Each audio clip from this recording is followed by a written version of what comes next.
Ok ragazzi, grande Nick Johnston, welcome to Nick Johnston. This is really nice. That's a great guitar. It's your guitar. That's a custom shop, right? Yes, it's a custom Whoa, shop, yes. Beautiful, beautiful. Hey, before we start going Just a into moment because I switch on. Okay, now try to speak.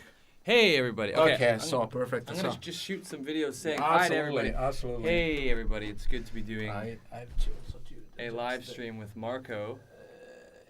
Yes. We got the full setup here. There's me on the screen being a total idiot as usual. Adjust the focus just a moment. Yes. Okay. Now it's music.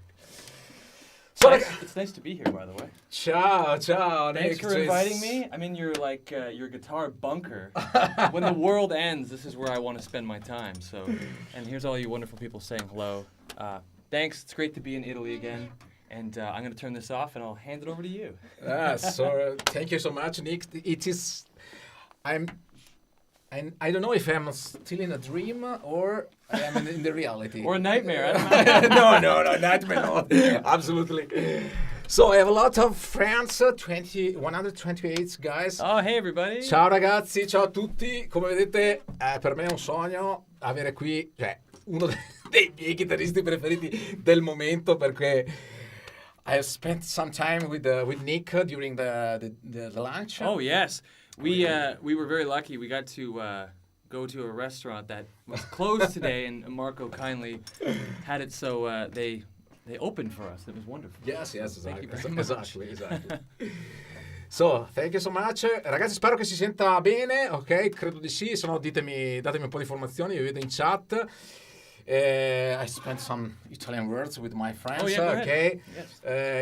Cioè, come vedete, vabbè, io non sto nella pelle perché ho un ospite che adoro, cioè, averlo poi nello studio, perché voi sapete bene che il sorriso di Marco non ha prezzo. Luigi, hai detto bene, effettivamente. Guardate che regolo un po' la camera, scusate che sono un po', ecco qua, la mettiamo, ecco, così siamo un po' più centrati, scusate un attimo che abbiamo fatto tutto di fretta.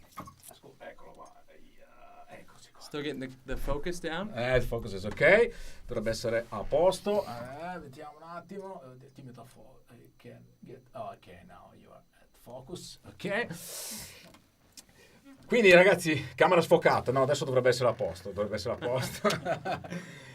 E niente ragazzi, che dire, ho il piacere di avere uno dei miei chitarristi preferiti, Nick Johnston, from Canada. Yes. Okay. Yes. A long way from home.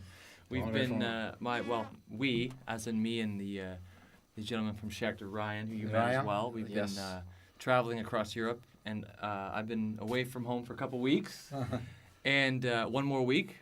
And you know, it's a nice treat always to get to come back to Italy. I think it's my 15th time or something, but you know, it's one of those places in the world where it has a very specific magic that I don't think is anywhere else. There's something in the water here, or something in the food, I don't know, but it's the best. It's just the best.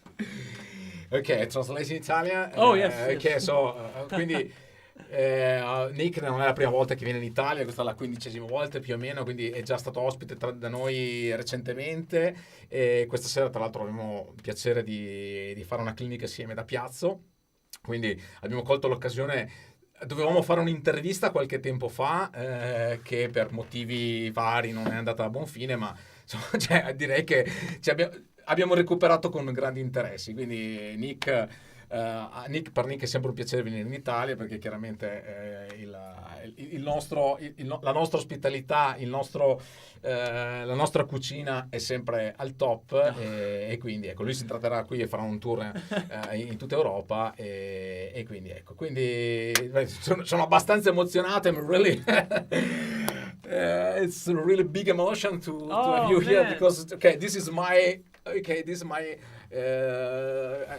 my kingdom, let's say. Yes, you rule over this kingdom. You are here. It's really amazing, and also you're so kind to make a jam with me.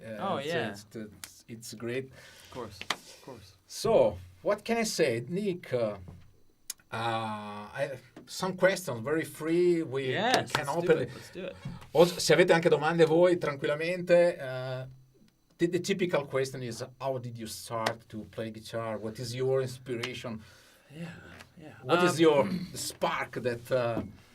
Well, you know, most people, they're inspired by, let's say, you know, Eddie Van Halen or Angus Young, but for me, it was my neighbor.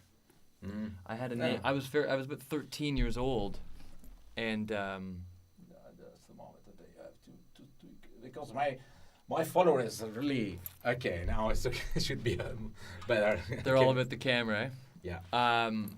No, I had a neighbor that moved in, and he was a year older than me, and you know, when you're 13 years old, and then there's somebody who's 14 years old, that's big difference. Different school, you know. Anyway, I heard him playing guitar in his basement, and one day I walked over and I knocked on the door like you used to do when you were kids, and I asked, "Can I come and watch you play guitar?" And I watched him play guitar, and I was obsessed. And then I begged my parents, "Can I please have a guitar, please?" And eventually they gave in, and pretty much right after that, I was about 14, I became obsessed, you know, 6, 7, 8 hours every day. And it was just, you know, something that helped me kind of find an identity. I was a very insecure young man, and very just didn't know who I was, and no confidence, and guitar sort of gave me identity, and it gave me purpose, I suppose. And yeah, I'm sure a lot of people can relate to that. Guitar players, where a lot of times we're introverted. We want to be alone. Leave me alone. Get out of here. And it gave me that. And it let me be okay to be alone, and it gave me something back. And I still am very grateful, and I give everything to it because of that. Still, you know. And then just from there, I just kept meeting more musicians, and it just you know, steamrolled. So that was it. Yeah. Great. Yeah. Great. And what is your favorite guitar player? What is your inspirations? Well, you know, I don't typically, it's funny, I don't listen to a ton of guitar players anymore. I just, you know, I'm around it all day. I talk about guitar. I play guitar. I tour. I write. So I typically need a break sometimes from the listening side of things. But, you know, my favorite players were the same back then as they are now. You know, Jeff Beck. Jeff Beck, yes. Stevie Ray Vaughan. Eddie Van Halen. You know, I like the early Yngwie records a lot. You know, the first few Yngwie records, I thought his playing was, you know, still is kind of better than everybody. And then just, you know, anybody I've played with. I think what's really amazing is when you can play with people or meet people that have developed their own voice on the instrument. And it has nothing to do with technique. Sometimes it's just when you hear that person play, you know it's them. That to me is the most inspiring thing.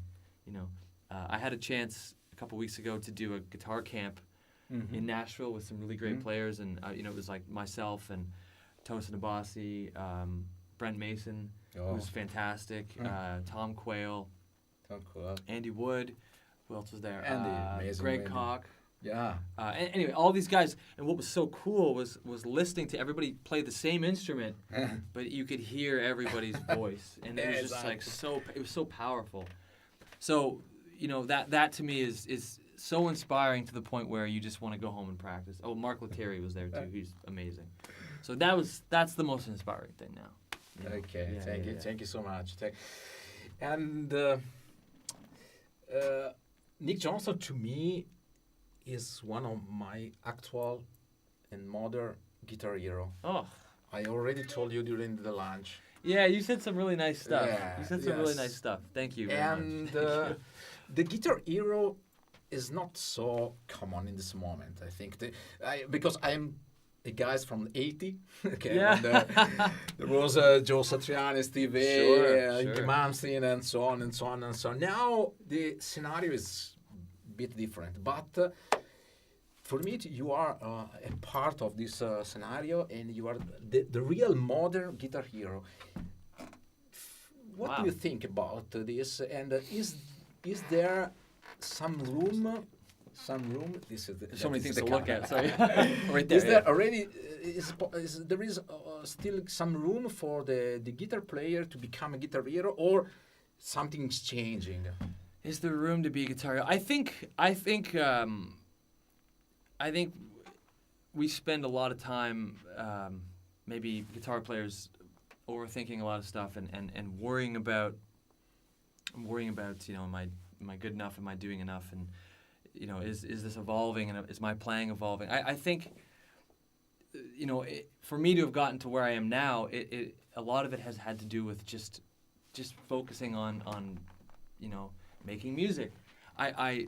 I'm very grateful that people think I'm a good guitar player. I'm very, very kind, but for me, it's just about music, and ultimately, if that translates some point into somebody thinking, oh, Guitar Hero, or you do, then that's great. But I think the interesting thing is when you're really not thinking about that. Yeah. You're just sort of so involved in being creative and playing with people and trying to develop your own language. Just something kind of happens, something at some point, it just translates, and all of a sudden you have your own voice. I grew up without the internet. I was one of the last generations to have no internet until I was probably at 16 or 17. I didn't have a phone until I was in my mid-20s. A cell phone, sorry. I didn't have all this input, constant input from other sources. So I was very much what I kind of thought I was in a vacuum a little bit. I was alone in my room, and I didn't have sort of a method of how to learn or too much exposure to video, and I didn't have any money, so I didn't have any pedals and stuff. I just played for the sheer enjoyment of the sound of the instrument, and that to me is, I look back on that very fondly, because now it's hard to unplug sometimes. It's hard to shut that out. Let's say you are not a social guitar player. Let's say. I just. And this is a really important messages, because sometimes. Ok, io spero che capiate, e se non capite, diciamo, scrivete pure, ma credo che si capisca abbastanza bene. Cioè, lui è cresciuto molto distante da quello che è i social, dall'influenza dei social e quanto da internet, e questo è abbastanza importante, e ha pensato più che altro a creare della musica. This is really, really, really important, that and I can feel, as I told you before, I can feel in your music. There is let's say, like you sing with your guitar. You don't want to demonstrate.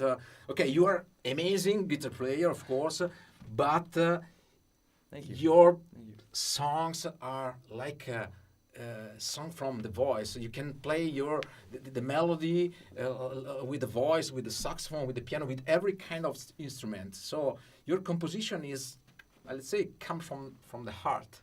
Let's say. Wow. Okay, this is really important, because sometimes,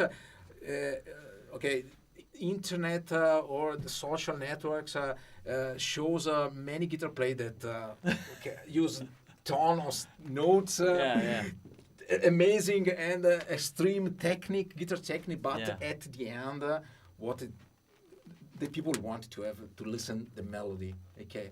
Yeah, it's interesting. I mean, there are a lot of people that want to hear extremely great technical guitar playing, and at one point I was the same way. I was quite a bit younger. I'm 35 now, and at a time that really kind of scratched that itch, because I was young and I wanted to see the limits pushed. I'll wait till you do that. My wife say that I have to zoom in. Okay, so this is Fantone. Hello. I think younger musicians or somebody who's sort of interested in seeing what you can do from a technical standpoint. For example, making a meal with a million spices and dishes, and it's so. But sometimes you get to a point where you just want something powerful said with very little. And I'm kind of at that phase right now where speed and technique is very, very fun, but when I'm at home playing, it's typically me just at a piano.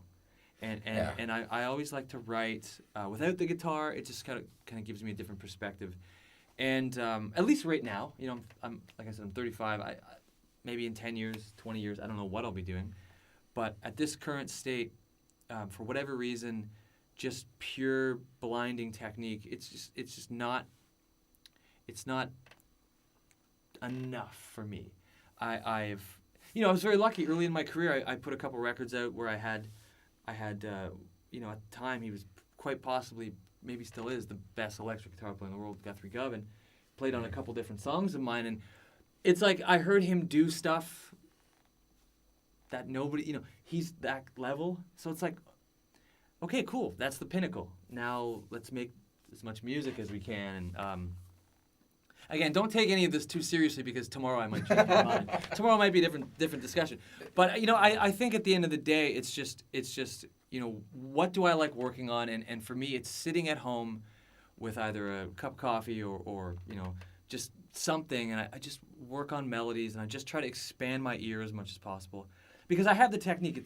I've developed the technique 20 years ago. I was a teenager. I could do all that stuff, and that's fine. Now it's just that journey for that sort of unlocking my ears as much as I can. And just trying to tell a story and try to say less with more, which is sometimes very difficult. And it's sometimes way more relaxing and comfortable to play more, because sometimes silence is scary, and bent notes with nothing between them is scary, and turning gain down is scary. But these are all things sound is these are all things I think are valuable to kind of incorporate into maybe playing fast and playing loud. Sometimes it's cool to shut up and just to play simple stuff. But I don't know if there's no right or wrong way to do it. It's whatever makes you happy, because you're the one who has to live with yourself. So if you like to sit down and play fast and shoot videos and all that stuff, that's great.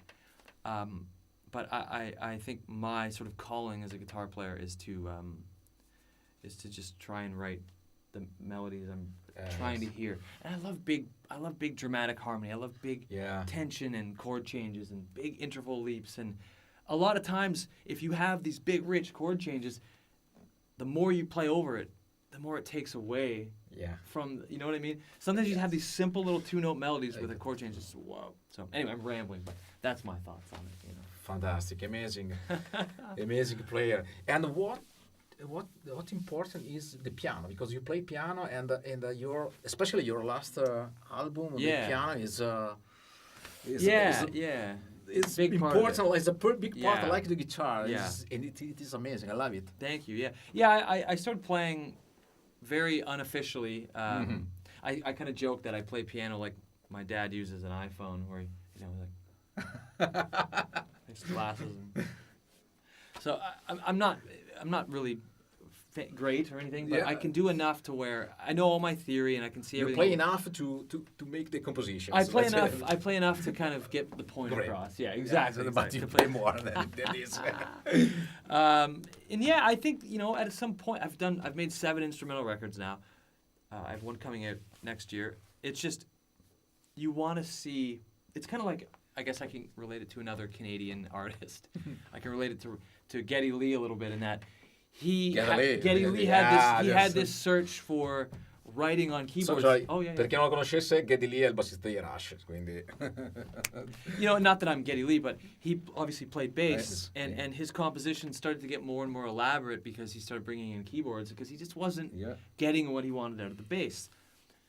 Not that I'm not getting what I want out of the guitar, but I'm aware that there's something I'm searching for, and I haven't quite found it yet. And I know it's not just electric guitar, distortion, bend.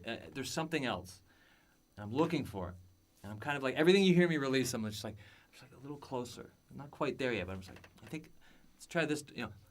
This direction. So that's the beauty. It's that kind of search for everything, and it's that patience. And when I was about 20 or so, I made this record. It never came out or anything, but I made this record, and I showed it to an older friend of mine. He's 45 at the time, and I used to play with him.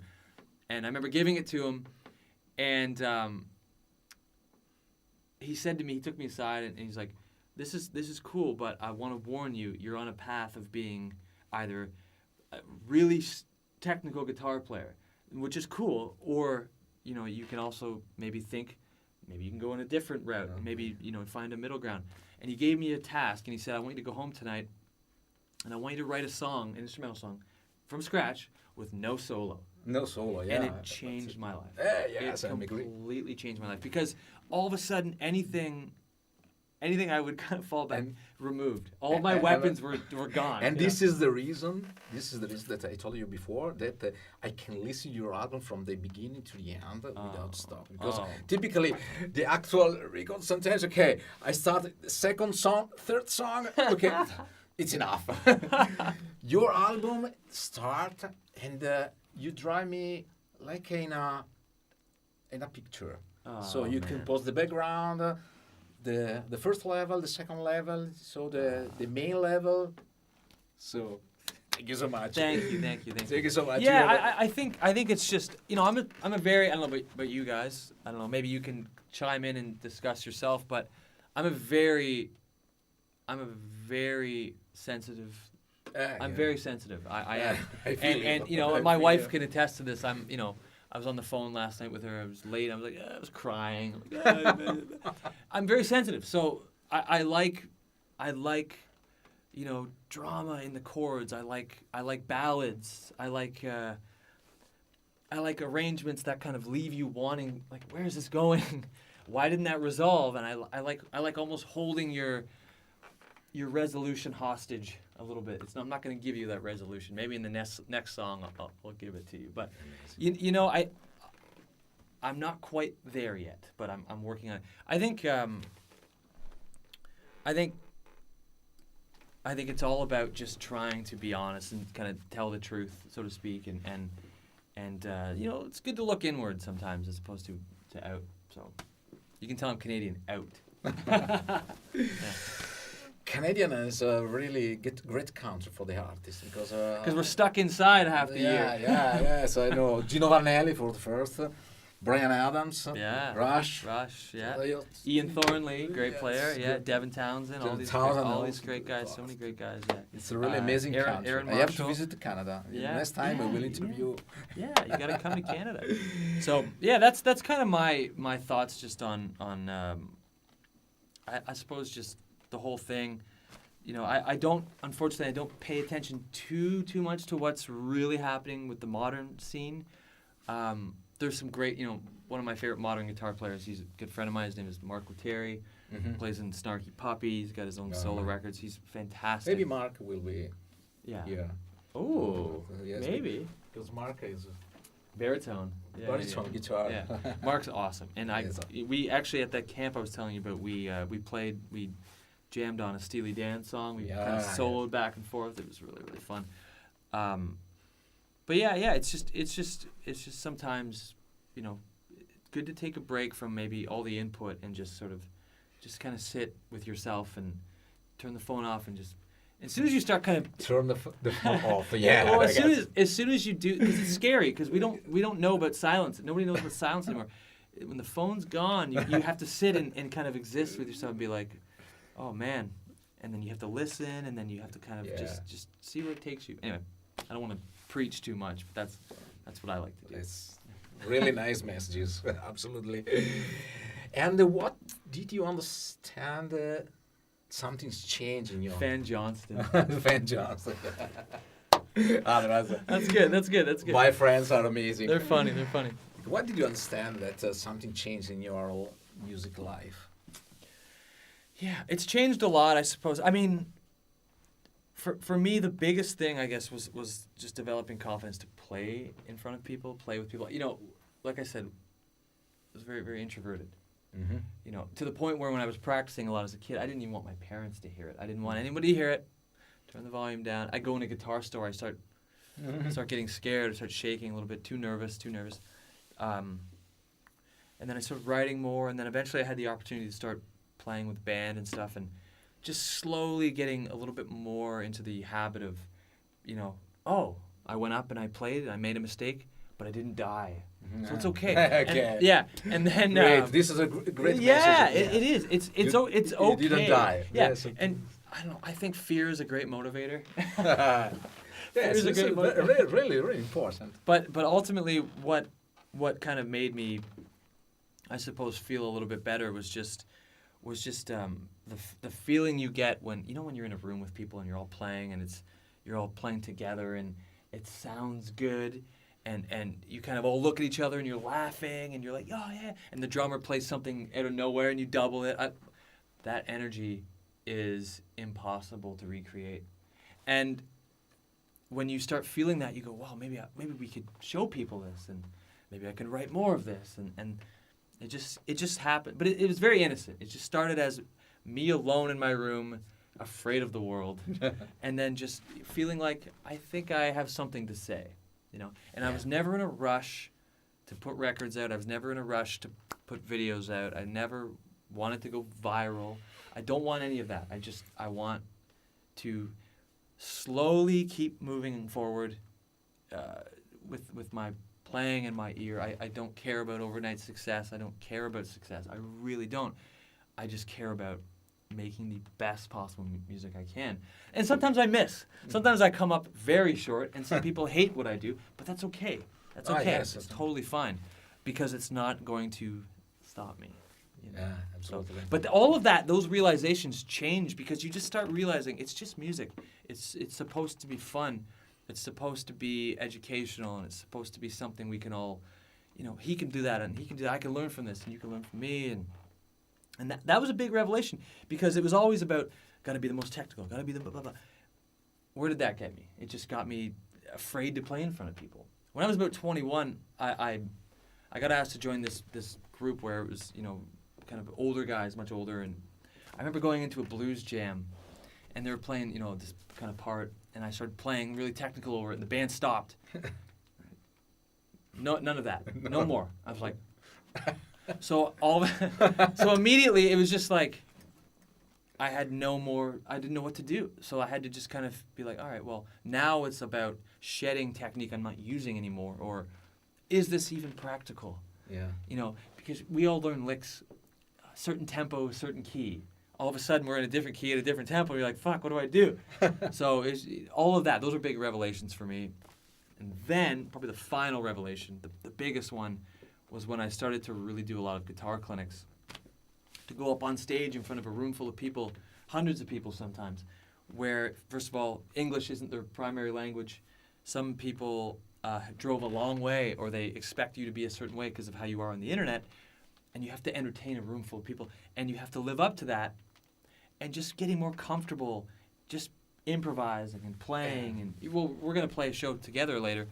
Yeah. It's just that energy of just go up and have fun. It was big revelation. It became fun again, not serious and almost like a prison. It became fun, you know.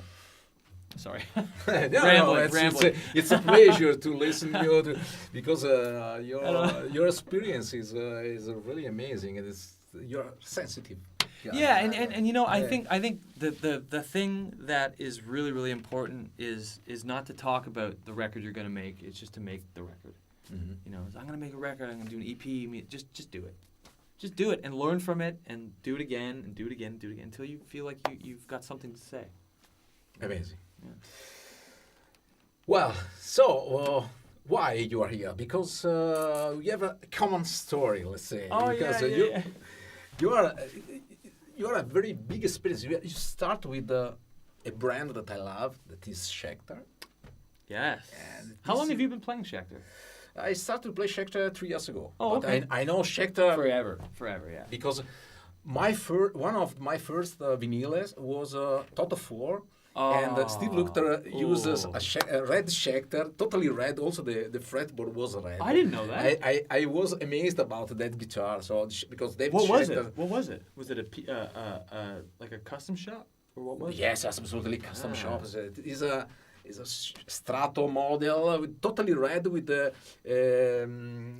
pickguard is a metal pickguard in it's not gold but similar. But I will show you. Oh, yeah. Because I have the album upstairs. Oh, I didn't know that. I remember, man. Wow. And I started to play Schecter, and let's say in Italy, I am, let's say, I can say that I'm the father of the Route 66 model. I have the honor to launch and to announce the Papa 66. I love it. I love it. Route 66, but you are the father of Nick John's signature, and it is because I hope so. No, yes, I'm saying. Anyway, so. Okay. How did start the collaboration with Schecter? Tell us some story of this. Absolutely. Well, I grew up playing guitars from another company, which everyone knows Fender, of course. Yeah. I was playing Fender guitars. It's just because that's what I thought the guitar was. The first guitar I got was a Squier Bullet. Yeah. In 2000, 2001, something like that. And then I kept saving up. I bought a Mexican Stratocaster. So it was a ice blue metallic. I remember the color. Yeah. And then I saved up, and I bought a custom shop. It took me many years to save up for it, but I got one. And then I played that for a long time, for probably, 6 or 7 years. 6 years. Mm. And then at some point, another Schecter artist at the time, who's no longer playing Schecter guitars, but he asked, who are you working with? And I was like, nobody. I wasn't working with anybody. And he got in touch with Schecter on my behalf, and I got in touch with one of the guys at the company, and I said, I would love to try your instrument. And they said, we'd love to send you one. And I said, well, I don't know much about your company other than you are a metal company. Mm-hmm. Omen, Hellraiser, Damien, et cetera. Papa Roach. Yes, also all that stuff. The perception. The perception. Which was the same metal in guitar. Same in Canada as I'm sure it is here too. Yeah. Anyway, so I said I would love to play it, but I would need something to try that's like just as quality and more Strat style as the one I'm playing now. So they sent me one, but I didn't play it. I left it in the case, in the corner of the room. I was afraid of it because I'm like, there's just no way this is going to be as good as my custom shop. There's no way. Anyway, they finally emailed me back and said either you try it or send it back. So I'm like, okay, try it. And I picked it up and I played 2 or 3 things. It was the best guitar I'd ever played. And I'd played, all the other usual suspects, Suhr, Tom Anderson, etc. This was an incredibly, I don't know. Once you play one, it changes everything. But anyway, so I played that, and then at the time I had put out a record. It had just come out. It was called Atomic Mind. So this was back in 2014. And right at this time, my career was like, my career's maybe right here, but it was like way down here. Still not very big. But anyway, right here. And Schecter at the time was interested in rebooting their custom shop. They wanted to kind of redo what they used to do in the 70s, Sunset Custom and all that stuff. So they said, and Ryan actually, he said, why don't we do this together? We'll reboot the custom shop, more or less, and we'll use you as the poster boy, so to speak. And the first thing we did was we went to China to do a tour. And I'm from Canada, and it's a country of extreme weathers, right? We get very, very, very cold weather and very humid weather. And that's bad for guitar necks. Yeah. Necks get all wonky till they look like a roller coaster. But nothing weird happened to the neck on this guitar. I was like, that's pretty cool. This guitar is very stable. And then we went to China, Taiwan, a bunch of places. It was very humid, almost tropical. And the neck didn't move. Didn't break a string. I was like, holy shit. Anyway, I got home, and we talked, and they said, we would like to do the first ever custom shop signature model with you. Yeah. Would you want to try that? And of course I was like, well, yeah. So they had me kind of go into the custom shop, and I just they just said, what do you want? And I found in the custom shop, I found a neck, just this beautiful, just this like looked like dark chocolate neck with these cool brass inlays. And I was a big fan at the time of a video game called The Witcher 3. And Geralt, the main character, I used the, this is really nerdy, I apologize to everybody, but it was part of the Griffin School, and it had this kind of like gold, brass, and green thing. And I liked that color scheme, and I wanted to do that. So I made I didn't make it, but I found an old body, because at the time we took the neck, like imagine we had this neck. Yeah. This dark neck, and we grabbed every color. We went like, okay, how does that look? It looks okay. What about blue? How does blue look? And then eventually, I found in the shop, in a box, a dusty box from the 90s, there was an old body. Yeah. It was a green body, and we put it up against the neck, and everybody in the room went like this. Holy shit! The famous atomic green. Exactly, and that became the first model. But because that was a very bold guitar with a dark neck, a very expensive Wenge, the first one I did was essentially the silver one, which is kind of a recreation of the guitar I was already playing. And then that's how it started.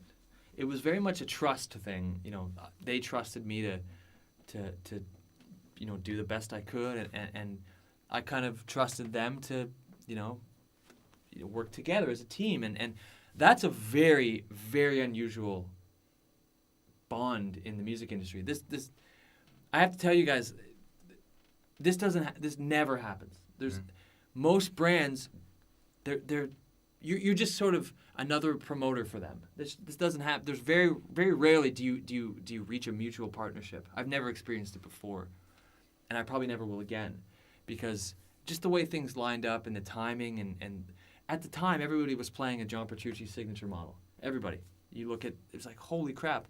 But I was playing a Strat with 3 single coils, so it was different and unique at the time. Yeah. It's not so unique anymore, but at the time it was.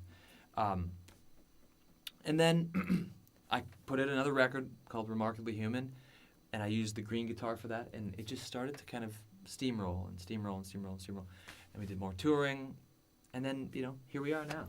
Yeah, it's amazing. Crazy. It's crazy, and it's, you know, it's their best-selling. My guitar is their best-selling model. It's crazy. Absolutely. In Italy too is one of the best, and also the success of the Route 66 was amazed. Is really, really impressive. Never happened before that such models as so big success, and there are a lot of friends here that are really happy with this model because it can. Yeah, it's a great guitar. It's a great guitar. It can fulfill every kind of genre, and there is a mix of the modern and traditional together. Yes. That was the whole point with even my playing style. It was very, you know, I like bluesy guitar playing, but I also like tension, and I'm left-handed, so a lot of legato and, you know, some arpeggios and chromatics. It's kind of like those old techniques with sort of a new twist on it, which is 100% the ethic behind the actual guitar. Old meets new, you know. And then I switched over. I wanted to try something with the humbucker, so now I have the option to do both, and the PT option to do that, and it's just this really beautiful sort of snowball that just keeps getting a little bit bigger. And when you try one, it's sort of eye-opening. You go like, oh my God, you can get this level of quality for a very, very reasonable price. Very reasonable price, absolutely. You know? And the colors are cool too. Yeah, colors are cool. And also, you mentioned before that you start to rise down the gain. Yes. Of this your sound. So your sound is really, I can say, is readable. Okay, because you can hear any single note. Oh, I know, it's scary. Any notes has his own dynamics. So I think it's really important to this guitar is amazing because it's not high gain output. Okay, is a mid gain, let's say. Yeah. So the interactions with any kind of amp or digital model is incredible because you can get a clean sound or a high gain sound with the same set. Yeah. Because it's so dynamic that. And especially, I don't know, if people decide to kind of maybe play similar to me in that the volume knob becomes almost another channel. Yeah, these guitars are so responsive when you roll the volume knob. It's not a drop off the cliff. Yeah. It's a very kind of even sort of EQ curve on that. In fact, you know, when we play tonight, I'll be doing a lot of on my music. There's a lot of volume knob stuff, and it just sort of shows why the pickups sound that way, or you know, why my music sounds that way. Because these are always these dynamic things, for better or worse. Sometimes it's really scary because you can fuck up really easily, but for better or worse, it's all part of that guitar and that sort of vintage meets modern. You know. Yeah. Great. So. We have an appointment next hour. We have a clinic. We do. Yes. So I'm really honored to be with you. Also to have you here. The future project. Yes. Okay. So let's see here. what's today? The 7th? 6th. Yeah. In 10 days, on the 16th, I'm releasing a song with my wife. We have a band called Osmanthus, which is the name of Osmanthus is a flower. My wife lived in Japan. She's mixed Japanese. She lived in Japan for a little bit, and it's an Osmanthus. You can look it up. It's a very beautiful flower, and it has this incredible scent. And she found a lot of them in Kyoto on her walk to school. That she would always see these flowers. And we're releasing the first song on the 16th. She sings. I play guitar and keyboards. And then I have a record coming out with another band called Archival, which I sing on and play guitar. That's in November. And then I'm recording my next record in December, which will be out in the new year. So I'm keeping very busy. And then I have 2 more tours this year, or 1 more tour this year. But yeah, as always, you can find just Instagram or whatever social media you use. I'll be on there, and I'm just very, very lucky and very happy to be in a position now where my entire life will be forever dedicated to making music. Yeah. My wife and I, we've just, we're not going to have kids and everything. We can't, but it's always going to be about art and trying to just, pull as much of that out of us as possible. And I love every second of it. I still wake up 5 o'clock in the morning every day to work on music. So that's it, that's it. You're lucky. Very lucky. Yes, you're lucky, and you deserve to be lucky. Absolutely. And thank you to everyone's so nice. It was so 130 and more guys. Incredible.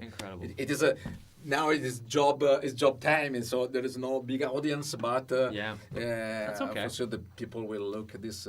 Also because I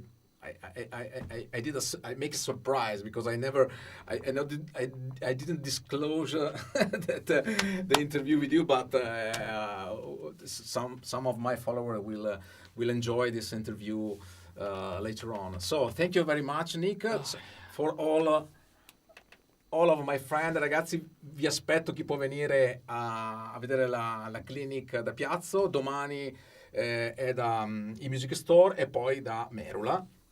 Quindi ci sarà, tra l'altro domani ci sarà un meet and greet da Res Rubini a Sembra Bologna e poi da eMusic Store e quindi da Merula. Very nice. Very nice. I can't wait. I am still in a dream. Okay, maybe I wake up. Ok, thank you so much. Thank you. Thank you so much. Thank you guys very much. Ci vediamo ragazzi, grazie di essere stati presenti. Ci vediamo. Mettete un like come sempre. Ciao.